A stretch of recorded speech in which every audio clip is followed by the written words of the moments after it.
Gaslighting. Have you ever found yourself questioning your own reality? Wondering if you're being too sensitive or imagining things that clearly happened? If so, there's a chance you've been a victim of gaslighting. It's one of the most subtle yet dangerous forms of psychological manipulation. It gets its name from an old movie where a man manipulates his wife by dimming their home's gaslights and then denying that the lights are flickering. Over time, she begins to doubt her perception and even her sanity. That's the essence of gaslighting, making someone question their reality.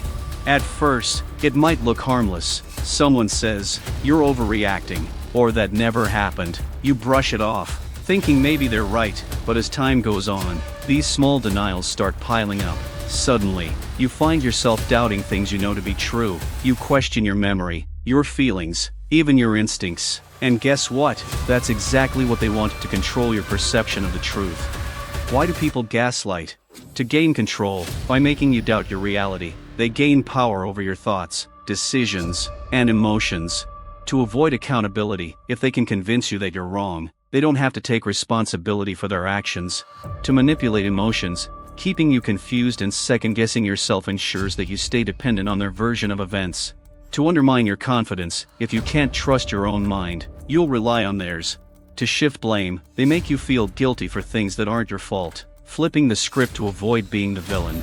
Examples of gaslighting. Let me paint a picture. Imagine you confront your partner about a conversation where they clearly made a hurtful comment. Instead of apologizing, they respond, "You're imagining things. I never said that. You always make a big deal out of nothing." Suddenly, you're questioning yourself. Did I overreact? Am I being unreasonable? That's gaslighting at work. Or here's another one. You notice that your colleague keeps taking credit for your work. When you bring it up, they laugh and say, "You're being paranoid. No one sees it that way except you." Eventually, you start wondering if maybe you are the problem. You're not, they just made you doubt your perception. How to gaslight someone, for awareness, not encouragement. If you were to gaslight someone, not that you should, here's how manipulators do it. Deny the obvious. When confronted, simply say, "That never happened." Stick to the lie until they question their memory.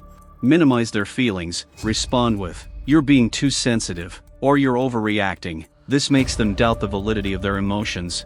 Twist the narrative. Take their accusation and flip it back on them. You're the one who's being controlling. Use subtle lies, sprinkle in half-truths to make them question what's real.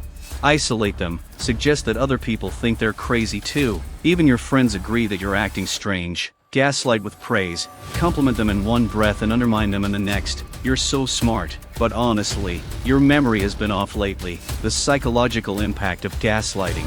Over time, gaslighting can break a person down emotionally. They become dependent on the manipulator, always seeking their approval or validation. It can cause anxiety, depression, and a complete loss of self-trust.